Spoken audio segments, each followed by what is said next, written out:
ওদিকে আমার আল্লাহ ডাক দিয়ে কয় জিবরাইল জলদি করে যাও, জান্নাতি পোশাক আমার ইউসুফের পরায় দাও, আর ওই কূপের নাপাক পানি যেন ইউসুফের গায়ে না লাগে, একটা জান্নাতি পাথর তার পায়ের নিচে ধরে দাও।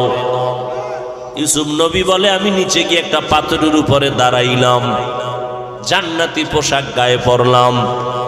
ওখান থেকে আমার ভাইরা চলে গেল, কিন্তু কেউ আমার খবর নেয় না।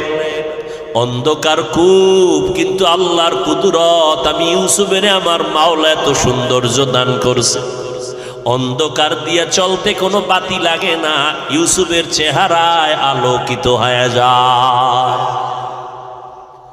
অন্ধকার খুব আলো হয়ে গেল আমার চেহারায়, কিন্তু আমারে ফালাইয়া বাইরা চলে গেল, খবর নাই।